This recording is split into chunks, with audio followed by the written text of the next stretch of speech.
तो फ्रेंड्स, आज हम बात करने जा रहे हैं कि पैदल चलने का क्या फायदा होता है। हमारे पैदल चलने से हमारे शरीर पर किस प्रकार का असर पड़ता है, हमें पैदल चलते रहने से किस किस बीमारियों में राहत मिलता है तथा हमें पैदल क्यों चलना चाहिए, हमें कितने मिनट तक पैदल चलना चाहिए, इन सारी बातों का जवाब एक एक करके मैं आपको दूंगा। और मुझे यकीन है कि ये वीडियो देखने के बाद आप पैदल चलना जरूर शुरू कर दीजिएगा, क्योंकि पैदल चलने से हमारी काफी सारी परेशानियां जैसे कि मानसिक रोग हो, दिमाग की दिक्कत हो या आपका मूड कैसा भी हो, आपका मूड को यह क्विकली डिस्चार्ज कर देगा। तो आइए एक एक करके जानते हैं कि यह हमारे स्वास्थ्य पर किस प्रकार असर डालता है और कौन कौन से भाग को यह ठीक कर सकता है सिर्फ चलने से। तो पहला है हमारा दिमाग। हम अगर सप्ताह में 7 दिन में अगर 2 घंटे भी अगर पैदल चलते हैं तो यह हमारे दिमाग पर काफी गहरा असर छोड़ता है। अगर हम सप्ताह में 2 घंटे तक पैदल चलेंगे तो हमें ब्रेन स्ट्रोक का खतरा 30% तक कम हो जाता है। यानी ब्रेन में किसी भी प्रकार का दिक्कत हमें यह इमीडिएट राहत दिलाता है, इमीडिएट उसको 30% तक खतरा को कम कर देता है। दूसरा है हमारा वजन। अगर हम नियमित रूप से 20 से 30 मिनट तक अगर पैदल चलें तो यह हमारा वजन को काफी ज्यादा नियंत्रित करता है।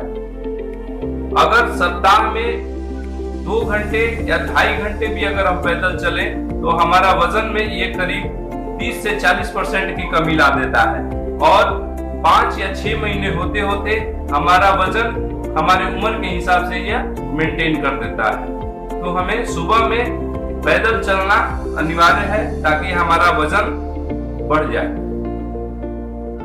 बढ़ने से रोक सके। तीसरा है कि हड्डियां, यह हमारे हड्डियों में काफी ज्यादा स्ट्रॉन्ग प्रदान करता है, यह हमारे हड्डियों को मजबूत बनाता है। तो अगर हम पैदल चलते हैं तो हमारा हिप फ्रैक्चर का खतरा 30% कम हो जाता है। तो यह पैदल चलने से काफी ज्यादा लाभदायक है। उसके बाद हमारा यह मूड पे काफी अच्छा असर डालता है। अगर हम टेंशन में हैं, स्ट्रेस में हैं या तनाव में हैं तो अगर हम पैदल 20 से 30 मिनट तक भी अगर चल दें तो यह काफी हमारे लिए फायदेमंद होता है और हमारा मूड को इमीडिएट रिचार्ज कर देता है।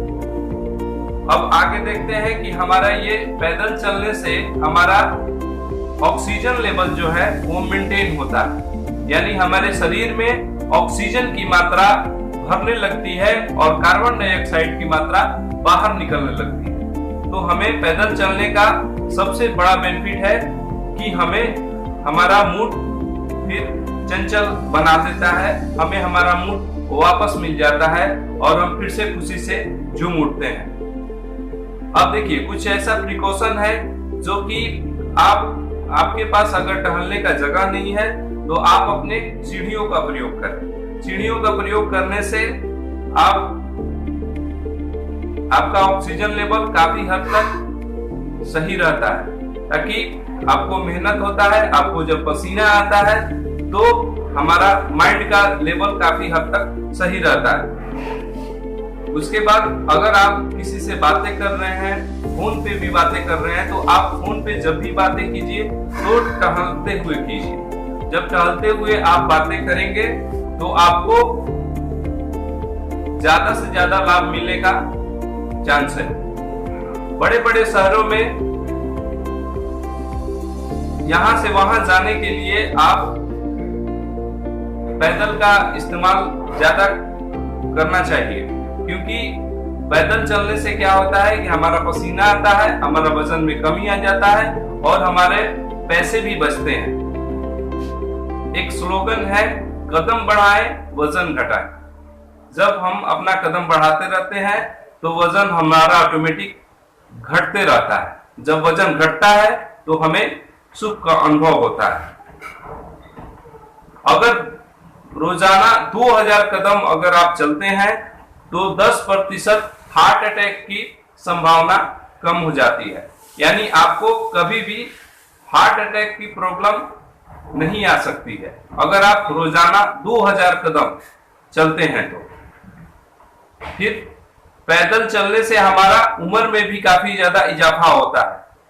पैदल चलने से उम्र ज्यादा होता है, हमारा उम्र लगातार बढ़ते रहता है और पैदल चलने से हमारा खाना भी बहुत जल्दी पच जाता है और हमें ताजगी महसूस दिलाता है। इसीलिए फ्रेंड्स, मैं आपसे ये बोलना चाहता हूं कि पैदल चलते रहने से हमारी काफी सारी परेशानियां दूर हो जाती हैं।